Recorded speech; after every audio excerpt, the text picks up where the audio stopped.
السلام علیکم ورحمۃ اللہ وبرکاتہ۔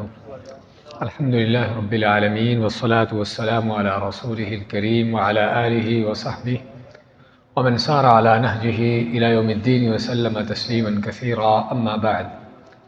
قال اللہ تعالی: قل ان صلاتی ونسکی ومحیای ومماتی للہ رب العالمین لا شریک لہ وبذلک امرت وانا اول المسلمین۔ اللہ تعالیٰ فرماتا ہے کہ کہہ دیجئے کہ میری نماز، میری قربانی، میری زندگی اور موت اللہ تعالیٰ کے لیے ہے کہ جو جہانوں کا رب ہے اور اس کا کوئی شریک نہیں، اور میں سب سے پہلے مسلمانوں میں سے، اللہ تعالیٰ کے مطیع فرمانبرداروں میں سے ہوں۔ معزز بھائیو، قربانی کی آمد ہے تو مناسب ہوگا کہ آج قربانی کے حوالے سے بات چیت ہو جائے، بلکہ قربانی کے حوالے سے آپ سے اگر پوچھا جائے کہ قربانی کہاں سے شروع ہوئی اور اصل اس کی بیک گراؤنڈ کیا ہے، جی ابراہیم علیہ السلام، تو کیا انہوں نے بکرا ذبح کیا تھا؟ ہاں جی، تو ابراہیم علیہ السلام نے خواب دیکھا، اور نبیوں کے خواب وہی ہوتے ہیں، خواب میں دیکھتے ہیں کہ بیٹے کو ذبح کر رہے ہیں، اور بیٹا وہ کہ جو بڑھاپے میں دعاؤں کے بعد ملا تھا، تو اس بیٹے کو ذبح کرنے کا خواب دیکھا۔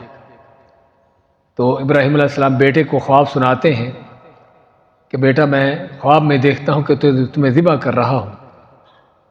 تو بیٹے نے کیا کہا؟ یا ابت افعل ما تؤمر ستجدنی ان شاء اللہ من الصابرین، کہ ابا جان، آپ کو جو حکم دیا گیا ہے آپ کر ڈالیے، آپ یقیناً مجھے صبر کرنے والوں میں سے پاؤ گے۔ یعنی یہاں سے ہمیں سبق ملتا ہے کہ کیسی تربیت ہے بچے کی۔ باپ تو خلیل، اللہ کا خلیل ہے، اس نے تو اللہ تعالیٰ کا حکم ماننا ہی ہے، اگرچہ وہ بھی بہت بڑا امتحان تھا کہ بڑھاپے میں بیٹا ملا دعائیں کر کر کے، اور بڑھاپے کا ایک بہت زبردست ایک سہارا بن سکتا تھا، لیکن اللہ تعالیٰ کے صرف خواب سے ہی، یعنی کہ وہی اللہ نے نازل کی، کوئی تاکید کے ساتھ حکم دیا، صرف خواب دکھایا کہ ذبح کر رہا ہوں، تو باپ نے نہیں کہا کہ یہ تو خواب ہے، شاید کوئی دوبارہ وہی آئے گی، نہیں، انہوں نے اسی سے سمجھ لیا کہ خواب وہی جو ہے، اگرچہ خواب ہے لیکن وہی ہے۔ تو بڑھاپے کی اس عمر میں اس بیٹے کو ذبح کرنا بھی باپ کے لیے بہت بڑی آزمائش تھی، لیکن بیٹے کا بھی آگے سے تیار ہو جانا فوراً کہ یا ابت افعل ما تؤمر، ابا جان، آپ کو جو حکم دیا گیا ہے اسے کر ڈالیے۔ یہاں پر حقیقت میں باپ بیٹے کا دونوں کا مسلمان ہونے کا معنی نظر آتا ہے کہ مسلمان کون ہوتا ہے، کہ ادھر اللہ کا حکم آتا ہے اور فوراً ہی اس کے لیے اپنا سر جھکا دیتا ہے۔ اسی اللہ تعالیٰ ماتا ہے کہ سورہ بقرہ میں ہی وَإِذِ ابْتَلَىٰ إِبْرَاهِيمَ رَبُّهُ بِكَلِمَاتٍ فَأَتَمَّهُنَّ، کہ ابراہیم علیہ السلام کی اس کے رب نے آزمائش کی کئی باتوں سے، تو ابراہیم علیہ السلام نے باتیں پوری کر دکھائی۔ اور یہاں پر بھی سورہ الصافات میں جہاں پر اللہ نے اس خواب کا ذکر کیا ہے اور بیٹے کو ذبح کرنے کا سارا قصہ بیان کیا ہے، تو اللہ تعالیٰ یہاں پر بھی فرماتا ہے کہ اے ابراہیم، تم نے سچ کر دکھایا، قد صدقت الرؤیا، کہ سو خواب کو سچ کر دکھایا۔ تو یہ ہے اصل مسلمان ہونے کا معنی، کہ اللہ کے حکم پر کس قدر چھوٹی سی چیز نہیں بلکہ بیٹے جیسی، جو ایک اکلوتا بیٹا بڑھاپے کا سہارا تھا، اس کو بھی قربان کرنا، نہ کہ قربان کرنے کے لیے تیار ہو گئے بلکہ قربان کرنے لگ گئے، چھری پھیرنے لگ گئے۔ اور بیٹا بھی جانتا تھا کہ باپ کا ذبح کرنے کا معنی کیا ہے، گردن پر چھری چلنا اور تکلیف، درد ہونا اور جان نکل جانا، زندگی ختم ہو جانا۔ لیکن مسلمان ہوتا ہی کیا ہے؟ قل ان صلاتی و نسکی و محیای و مماتی، کہ میری زندگی اور موت کس کے لیے ہے؟ للہ رب العالمین، جہانوں کے رب کے اللہ کے لیے ہے۔ تو جب اللہ نے جان مانگ لی تو پھر اس کو دینے میں کوئی تردد نہیں ہوتا مسلمان کے ہاں۔ ہاں، جب دینے میں تردد ہے تو پھر اپنے اسلام کا، اپنے ایمان کا پھر جائزہ لینے کی ضرورت ہے۔ ان اللہ اشتری من المؤمنین انفسهم واموالهم بان لهم الجنہ، اللہ ماتا ہے کہ اللہ تعالیٰ نے مومنوں سے خرید لی ان کی جانیں اور ان کے مال جنت کے بدلے میں۔ اب اللہ کے ساتھ سودا تو کیا ہوا ہے کہ جان اور مال اللہ کو دے کر جنت لینے کا، تو جنت کی امیدیں تو رکھی ہیں لیکن جان دینے کے لیے تیار نہیں ہے۔ اللہ کی راہ میں مال خرچ کرنے کو دل نہیں چاہتا، تو پھر اس سودے کا جو ہے وہ جائزہ لینے کی ضرورت ہے کہ کس قدر یہ سودا سچا ہے یا جھوٹا ہے۔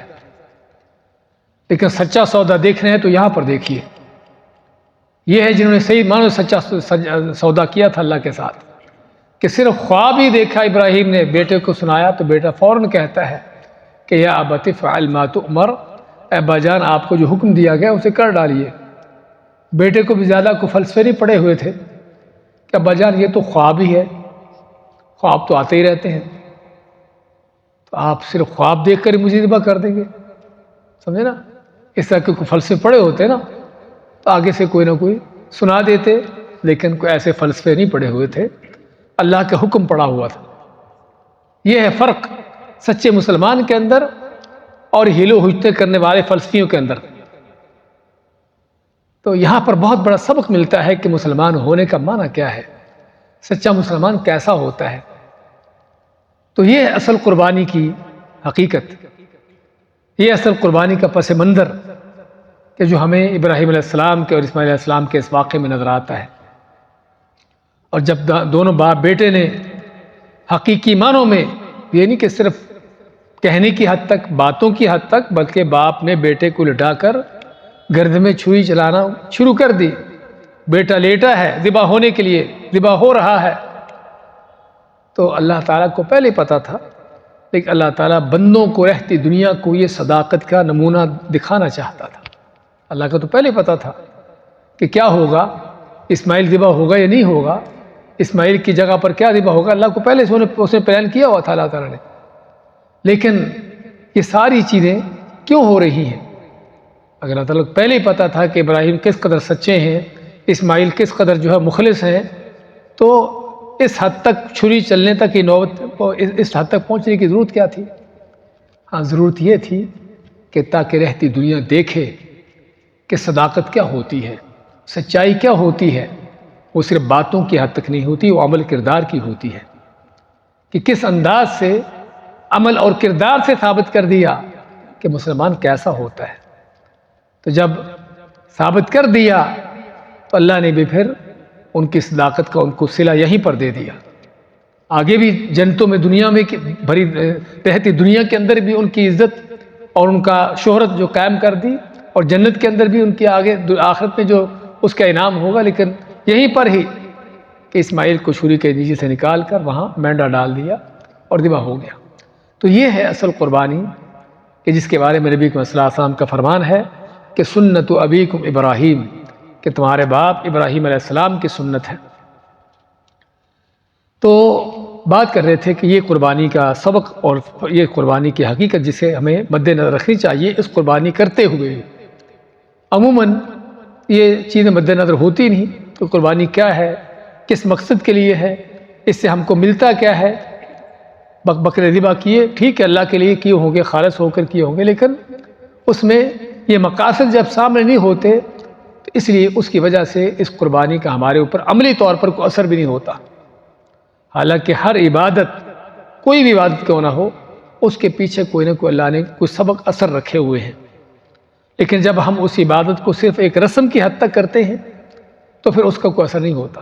قربانی بھی رسم ہے، اور رسم ہونے ہی کی وجہ سے کیا ہوتا ہے کہ ایسے ایسے لوگ بھی قربانیاں کرنے کے لیے تیار ہو رہے ہیں، بڑے بڑے مہنگے بکرے، مینڈے اور بیل خرید رہے ہیں، کہ جنہوں نے کبھی زندگی بھر شاید مسجد کا منہ نہ دیکھا ہو، کبھی نماز نہ پڑھی ہو. بھئی اگر تم نے نماز نہیں کبھی پڑھی تو قربانی کس لیے کر رہے ہو؟ کہ اللہ کے لیے ہے، صرف ایک رسم پوری کرنے کی حد تک. تو قربانی کے حوالے سے ہمیں سب سے پہلے تو یہ سمجھنے کی ضرورت ہے کہ یہ عبادت ہے. فَصَلِّ لِرَبِّكَ وَانْحَرْ، اپنے رب کے لیے نماز پڑھو اور قربانی کرو. اللہ نے نماز کے ساتھ قربانی کا ذکر کر کے اس میں کئی حقیقتیں بیان کر دی ہیں. پہلی حقیقت تو یہ بیان کی کہ جس طرح نماز عبادت ہے ایسے ہی قربانی بھی عبادت ہے. دوسری حقیقت یہ بیان کی کہ جیسے نماز اللہ کے لیے ہے ایسے قربانی بھی، ذبح بھی اللہ کے لیے ہونا چاہیے. اگر تم غیر اللہ کے لیے سجدہ کرو گے تو کافر ہو جاؤ گے، تو غیر اللہ کے لیے ذبح کرو گے تو مسلمان رہو گے. دیکھ لیجیے آپ کے ہاں کیا ہو رہا ہے کہ غیر اللہ کے نام کس کس انداز سے مرغے اور بکرے اور کیا کیا ذبح ہوتا ہے، کیا چڑھاوے چڑھتے ہیں، کیا نظریں نیازیں چڑھتی ہیں غیر اللہ کے نام کی. تو جس طرح نماز اللہ کے لیے ہے قربانی اللہ کے لیے ہے، جس طرح غیر اللہ کے لیے نماز سجدہ کفر ہے، شرک ہے، ایسے ہی غیر اللہ کے لیے ذبح بھی شرک اور کفر ہے. یہ بڑی حقیقتیں ہمیں اس میں نظر آتی ہیں. تو بات کر رہے تھے کہ قربانی عبادت ہے، اور عبادت قبول ہونے کے لیے 3 شرطیں ہیں. پہلی شرط یہ ہے کہ عبادت کرنے والا مسلمان ہو، مومن ہو. اگر مومن نہیں، مسلمان نہیں تو عبادت قبول نہیں. یعنی کافر مشرک عبادت کرتا رہے اس کی عبادت کا کوئی فائدہ نہیں. مکہ کے کافر بڑی عبادتیں کرتے تھے، بڑی قربانیاں بھی کرتے تھے. قربانی ہی کی بات چل رہی ہے، قربانیاں بڑی کرتے تھے. یعنی ایک تو ہے نا صرف عید کی قربانی، ان کے ہاں عید کے علاوہ ویسے بھی بیت اللہ کے لیے، بیت اللہ کے پاس آ کے جانور ذبح کرنا اللہ کے لیے، یہ ان کے ہاں چلتا تھا. اللہ کے لیے ہوگی، یعنی کہ اپنے بتوں کے لیے، اللہ کے لیے. اور یہ جاہلیت سے، اسلام سے پہلے سے لے کر وہ چلا آ رہا تھا سلسلہ. کہنے کا مقصد قربانی وہ بھی کرتے تھے، لیکن ان کی قربانیاں کیوں قبول نہیں ہوتی تھی؟ کہ شرک تھا. شرک کے ہوتے ہوئے تو کیا خیال ہے کہ اگر ابو جہل قربانی کرے تو اس کی قربانی قبول نہ ہو شرک کی وجہ سے، حالانکہ ابو جہل قریشی ہے، مکہ کا سردار ہے، اور کیا کیا یعنی کہ فضائل کے لحاظ سے مکہ کی سرداری ہونا، بیت اللہ کا متولی ہونا، قریشی ہونا، رسول اکرم صلی اللہ علیہ وسلم کا رشتہ دار ہے، پھر بھی اس کی قربانی تو قبول نہ ہو. لیکن آج کوئی اجمی، قریشی تو کیا ہونا، ویسے ہی اجمی ہے، عربی بھی نہیں ہے، مکہ نہیں بلکہ کسی دور دراز دنیا کے خطے میں ہے، اور اس طرح کا شرک کر رہا ہے جب ابو جہل کا ہے، تو کیا اس کی قربانی قبول ہوگی؟ اس لیے ہمیں ان قربانیوں کو کرنے سے پہلے دیکھنے کی ضرورت ہے کہ عقیدہ کیا ہے، کہ اس عقیدے کے ساتھ قربانی قبول ہوگی. عمل کیسا ہے، نماز ہے کہ نہیں ہے. ابھی ہم سابقہ درس میں ہی سورۃ مدثر میں پڑھ رہے تھے کہ جہنمی سب سے پہلے اپنی کیا عذر بیان کریں گے؟ لم نک من المصلین، کہ ہم نماز نہیں پڑھتے تھے. جہنم میں جانے کی سب سے پہلی وجہ یہ بیان کریں گے کہ ہم نماز نہیں پڑھتے تھے.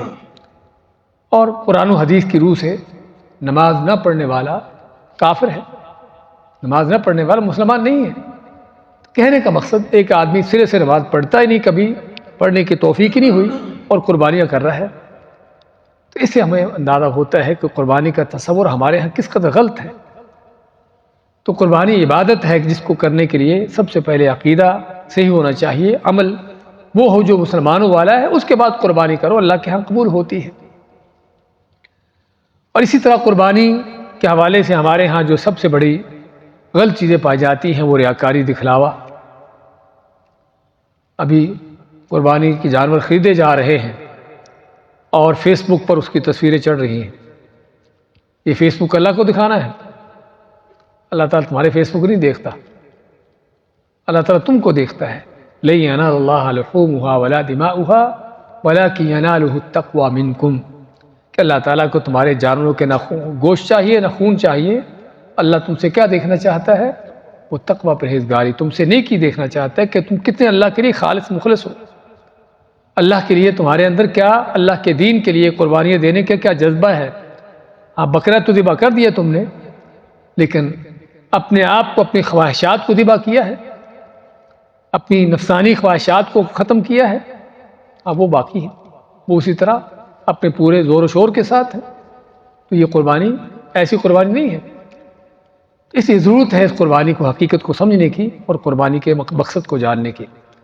اچھا آگے چلتے ہیں قربانی کے احکامات کے حوالے سے کہ قربانی کن جانوروں کی ہوتی ہے۔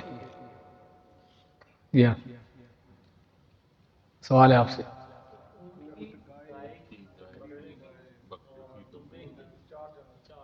چار جانور، ان کو کہتے ہیں، قرآن کریم میں ان کو لفظ دیا گیا ہے بہیمۃ الانعام، کہ چوپائے۔ چوپایوں کے ویسے تو چار پاؤں والے جانوروں کو، لیکن چوپایوں کی اصطلاح جو ہے یہ ہمارے ہاں چار جانوروں پر استعمال ہوتی ہے، اونٹ، گائے اور بھیڑ بکرا، اور بھیڑ کے ساتھ دمبا بھی شامل ہے۔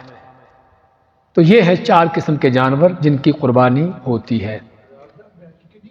ابھی آتے اس بحث کی طرف۔ تو ان چوپایوں کے علاوہ اور بھی جانور حلال ہیں، سمجھے نا؟ گھوڑا بھی ہے، اگرچہ اس میں اختلاف ہے لیکن صحیح حدیث کی روح سے وہ بھی حلال ہے، سمجھے نا؟ اور کئی جانور، ہرن وغیرہ اس طرح کے جانور ہیں، لیکن وہ ان چوپایوں میں نہیں آتے۔ باقی رہا بھینس کا مسئلہ، تو آج کل یہ بڑا گرما گرم چل رہا ہے، سمجھے، ہمارے ملکوں میں خاص طور پر۔ یہاں پر تو کوئی نہیں ہے، یہاں پر بھینس ہی نہیں ہے۔ ہاں جی، تو یہاں پر چونکہ بھینس ہی نہیں، اس لیے یہاں پر جھگڑا ہی نہیں ہے۔ ہاں جی، تو یہ جھگڑا ہمارے ملکوں میں ہے۔ عربوں کے ہاں ویسے بھی بھینس پہ جھگڑا اس لیے بھی نہیں ہے کہ عرب عموماً ان کے ہاں گائے اور بھینس میں کوئی فرق نہیں ہے۔ عرب علماء جتنے بھی ہیں تقریباً میرے علم میں کسی نے گائے اور بھینس میں فرق نہیں کیا، سبھی نے یعنی کہ بھینس کو گائے ہی کی قسم شمار کیا ہے۔ قسم شمار کرنے کا معنی کہ ہے تو الگ، کافی صفتیں اس کی، خصلتیں اس کا جسم بھی الگ ہے، لیکن اس طرح کی چیزیں بھیڑ بکریوں کے اندر بھی ہیں، سمجھے نا؟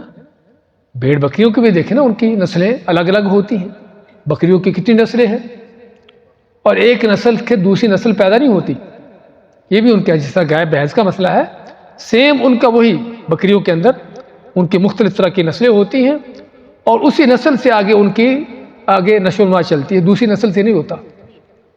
تو ایسے ہی بھینس کا معاملہ ہے۔ تو ہمارے بعض علماء پاکستان، پاک ہندوستان میں خاص طور پر بھینس کی مختلف جو اس کی صفتیں ہیں، خصلتیں ہیں، اور گائے کے ساتھ اس کا ملاپ نہیں ہوتا، ان چیزوں کی وجہ سے اس کو کہتے ہیں کہ گائے اور ہے، بھینس اور ہے، اور اس لیے بھینس کی قربانی نہیں ہوتی۔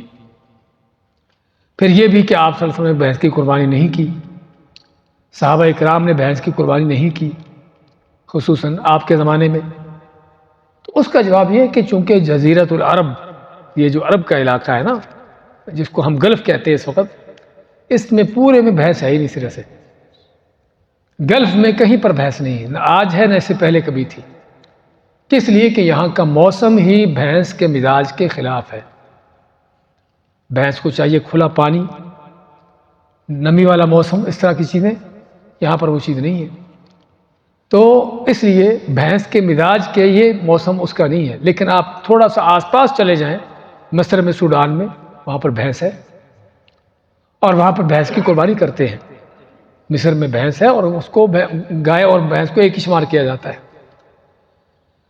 تو بات کر رہے تھے کہ بھینس میں کافی بڑا اختلاف چل رہا ہے ہمارے ملکوں میں، تو زیادہ قریب یہی ہے کہ بھینس کی قربانی جائز ہے۔ کیوں؟ کس لیے؟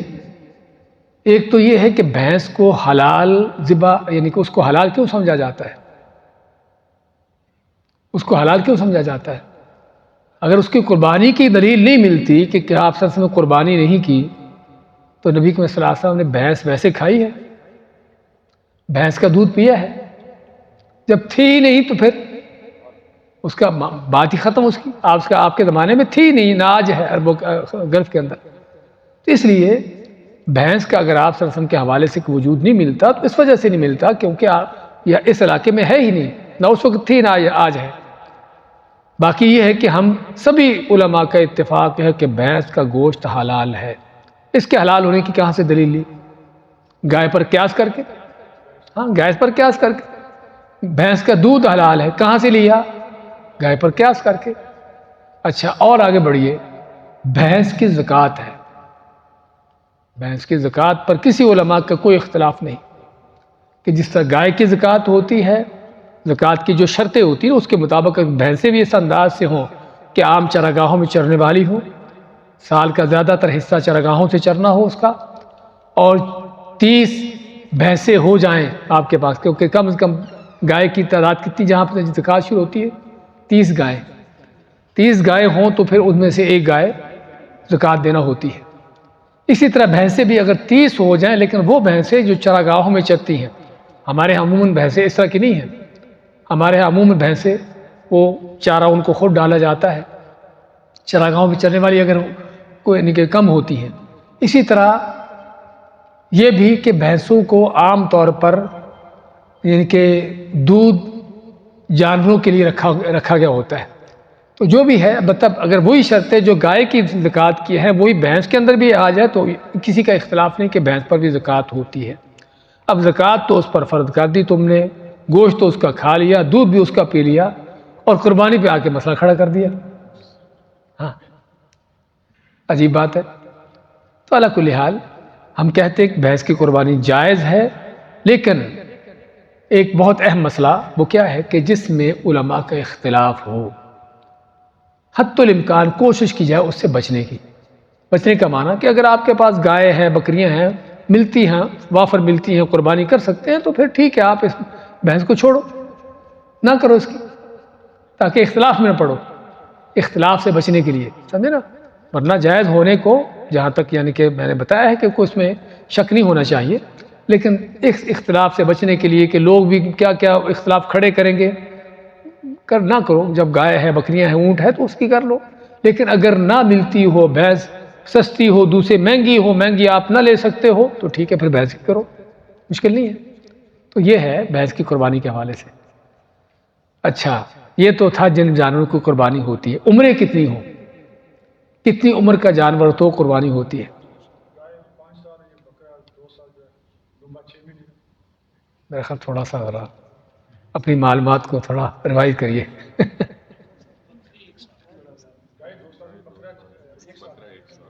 اونٹ سے شروع کریں نا، بڑے سے۔ ہاں جی، ہاں اونٹ کتنے سال کا؟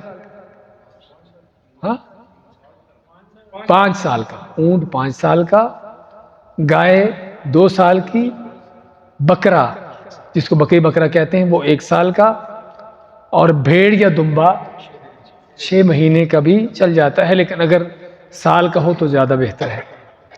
لیکن روایات میں ہے کہ اگر 6 مہینے سے بھی اگر دوسرا نہ ملتا تو 6 مہینے کا بھی دمبا بھیڑ جو ہے وہ قربانی میں لگ جاتا ہے۔ اچھا یہاں پر یہ کہ یہ عمریں ہیں جانوروں کی، اونٹ 5 سال کا ہو، گائے 2 سال کی ہو، اور بھیڑ وغیرہ یہ بکرا 1 سال کا، اور بھیڑ 6 مہینے یا اس سے زیادہ کی۔ اچھا اس میں یہ بھی کہ مذکر مؤنث میں فرق ہے، بیل اور گائے، بکرا یا بکری، فرق ہے اس میں، یعنی کہ نر کی ہونی چاہیے، مادہ کی نہیں۔ ہاں جی، ہاں جی، دیکھیے ابھی اس میں کوئی فرق نہیں، نر مادہ کے لحاظ سے کوئی فرق نہیں، نر مادہ دونوں میں سے کسی بھی قربانی کی جا سکتی ہے جس کا گوشت اچھا ہو، بہتر ہو، سمجھے نا؟ صرف ایک ہے کہ حاملہ نہ ہو، حاملہ کی قربانی کیا نہیں دی جا سکتی؟ دی جا سکتی ہے، لیکن علماء نے اس کو کہا ہے کہ مکروہ ہے۔ نبی اکرم صلی اللہ علیہ وسلم ایک صحابی کے پاس گئے تو صحابی نے جب آپ کو دیکھا تو فوراً کوئی جانور ذبح کرنے لگا۔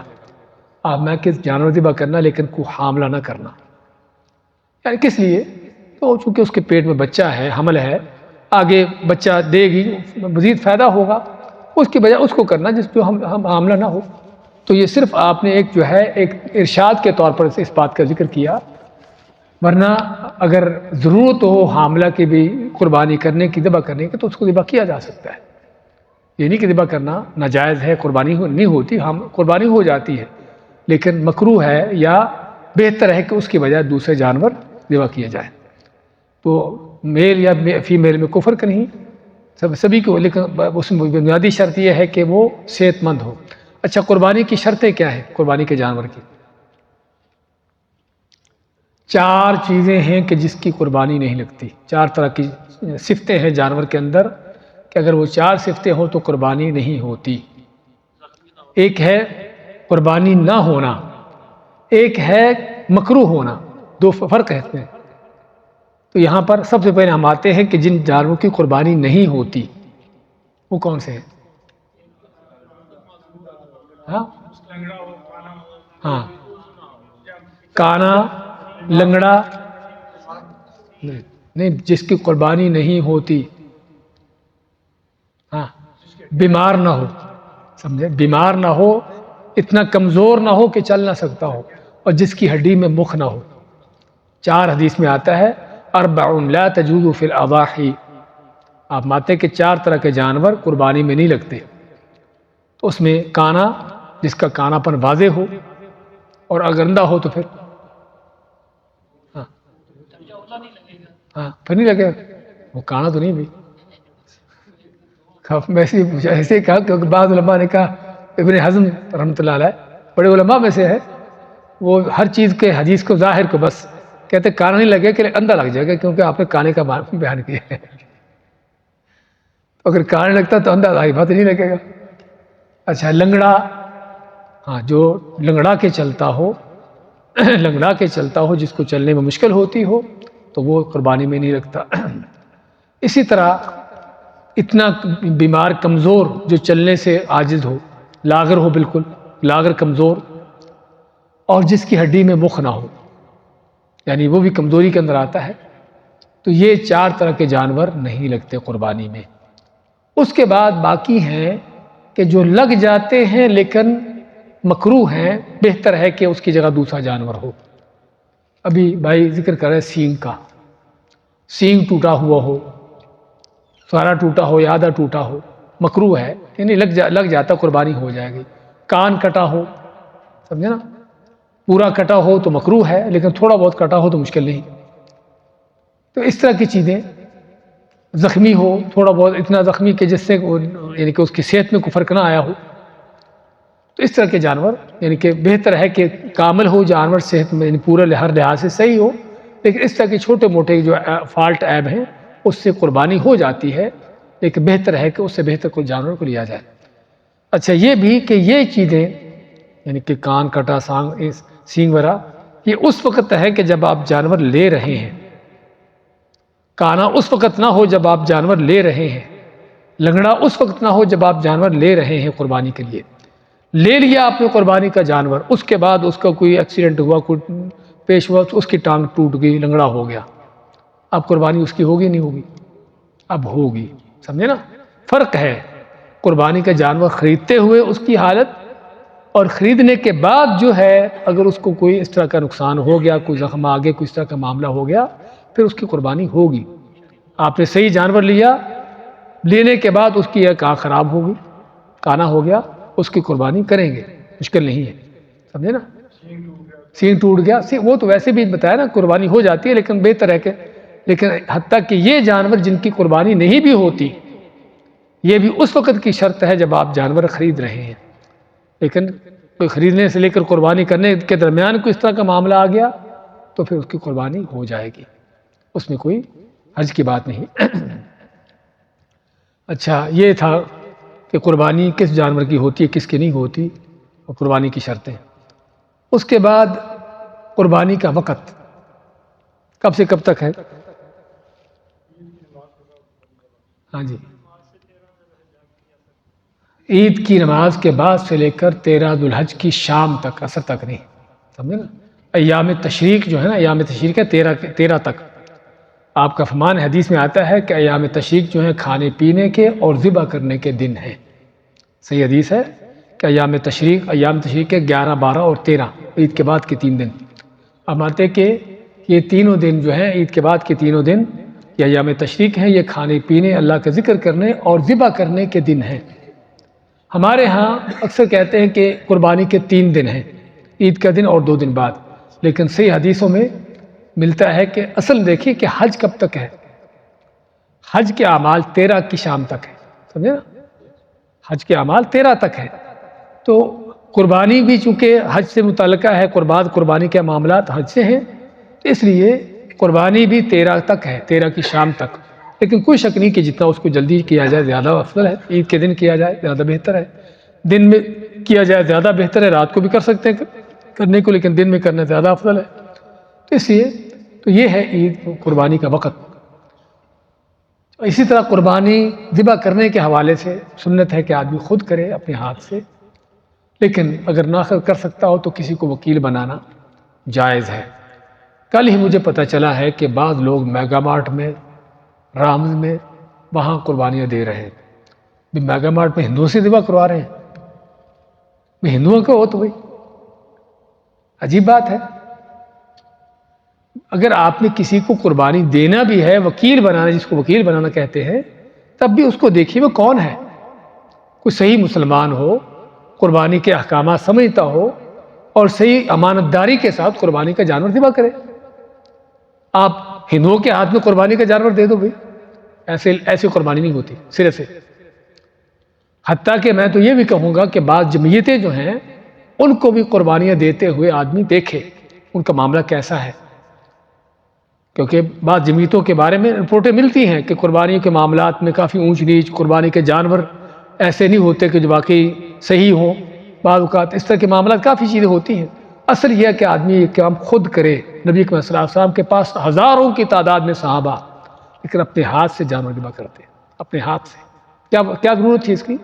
اسی لیے تاکہ امت کو بتایا جائے کہ یہ وہ عبادت ہے جو خود تم کو کرنا ہے۔ تو اللہ کل حال اس میں انسان کو خود کو تھوڑا آگے بڑھنا چاہیے، خود یہ کام کرنا چاہیے، ذبح خود کر لے، کاٹنے کو جو بھی کاٹتے رہے مشکل نہیں ہے۔ تو وکیل کسی کو بنا سکتے ہیں، مشکل نہیں ہے، لیکن اسی کو بنائیں جس پر پورا اعتماد ہو، صحیح معنوں میں مسلمان ہو اور قربانی کے معاملات سمجھتا جانتا ہو۔ تو یہ میرے خیال قربانی کے چند احکامات۔ ہاں، قرض کے حوالے سے قرض 2 طرح کے ہیں۔ اگر تو قرض فوری ادا کرنے والا ہے جس کا آپ سے مطالبہ ہو رہا ہے تو پہلے قرض ادا کریں، اس کے بعد دیکھیں آپ کے پاس قربانی کی گنجائش ہے تو کریں، ورنہ نہیں کریں۔ لیکن اگر قرض ہوتا ہے بعد میں دینے والا، بھی 6 مہینے سال بعد دینا ہے، تو اس وقت تک آپ قرض دے سکیں گے تو پھر آپ کو قربانی کرنا چاہیے۔ بڑے جانور میں 5 نہیں 7 حصے ہوتے ہیں، اونٹ اور گائے میں 7 حصے ڈلتے ہیں، لیکن اگر کم ڈالنا چاہیں تو ڈل سکتے ہیں۔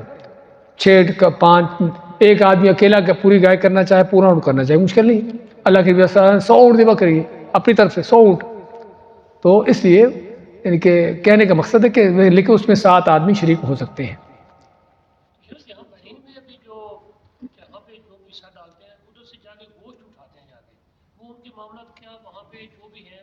بتا ان چیزوں کو دیکھنے کی ضرورت ہے۔ اگر تو واقعی بااعتماد طریقے سے وہاں پر معاملات ہوتے ہیں، ذبح ہونے کے سارے ذبح کرنے والے واقعی صحیح العقیدہ مسلمان ہیں، پھر تو ٹھیک ہے۔ ہمیں یہ بھی پتہ چلا ہے کہ ہندو بھی ذبح کر رہے ہیں قربانیاں، ہاں کھڑے ہوتے چھریاں لے کر ذبح کر رہے ہیں، لو بھی ہندو ایسے بھی میرے ایک واقعہ سننے میں آ رہے ہیں۔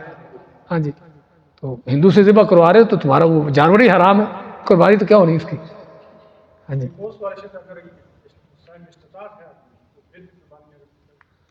آپ صلی اللہ علیہ وسلم کا فرمان ہے کہ جو آدمی استطاعت رکھنے کے باوجود قربانی نہیں کرتا ہماری عیدگاہ میں نہ آئے۔ یہ سخت وعید، سخت وارننگ اسی وجہ سے ہے۔ تو قربانی کتنی بڑی عبادت ہے، اس کا اہتمام، اس میں اور کافی چیزیں تھیں لیکن چونکہ ٹائم تھوڑا ہے، اس میں خصوصاً آج کل کے دور میں جو سیکولر قسم کے لوگ ہیں، بے دین لوگ ہیں، کہ قربانی کی جگہ پر کسی غریب کی مدد کر دو۔ 50,000 کا جو بکرا جو آپ نے خریدا ہے، 50,000 کتنے غریبوں کے چولہے جل جائیں گے۔ تو ان بے ایمانوں کو یہ بتانے کی ضرورت ہے کہ جس نبی کریم صلی اللہ علیہ وسلم کی یہ قربانی سنت ہے، آپ کے گھر میں 2 مہینے تک چولہا نہیں جلتا تھا، آپ پھر بھی 2 جانور قربان کرتے تھے۔ کھانے کو گھر میں کچھ نہیں ہوتا تھا، لیکن قربانی کے وقت پھر بھی 2 جانور کو قربانی کرتے تھے، ایک اپنے گھر والوں کی طرف سے اور ایک امت کے لوگوں کی طرف سے۔ اور یہاں پر یہ بھی کہ ایک گھر کی طرف سے ایک ہی قربانی کافی ہے۔ اکثر یہ سوال آ رہے ہیں کہ بیوی الگ کرے، خاوند الگ کرے، یا بھائی الگ الگ کرے۔ ایک گھر سے مراد جن کا ایک ہی جگہ پر کھانا پینا ہے، یعنی ایک کچن ہے، ایک ہی ان کا، تو وہ ایک ہی گھر شمار ہوتا ہے۔ 4-5 بھائی ہوں، سارے کماتے ہوں چاہے، ایک ہی قربانی ان کے لیے کافی ہے۔ اچھا پھر زیادہ کیا کریں؟ زیادہ یہ کریں کہ قربانی کا جانور کسی غریب کو دے دیں، خرید کے جانور خرید کر دے دیں، یا اس کے پیسے دے دیں کہ وہ خود خرید لے، قربانی کرے کسی خاص طور رشتہ دار کو۔ یہ کرنے کا کام ہے، اور اللہ کے نبی صلی اللہ علیہ وسلم کی سنت ہے کہ آپ بعض اوقات قربانی کے جانور لوگوں کو، غریبوں کو تقسیم کرتے تھے۔ تو کسی کو اگر زیادہ ہی قربانی کرنی ہے گھر کی طرف سے، تو ایک گھر میں زیادہ کرنے کے بجائے ایک گھر کی طرف سے کر لیں، باقی جو ہے وہ کسی غریب رشتہ دار کو دے دیں کہ وہ قربانی کر لے، اس کی قربانی بھی ہو جائے، ان کو گوشت بھی مل جائے۔ ہاں جی، بارک اللہ فیک، جزاکم اللہ خیر۔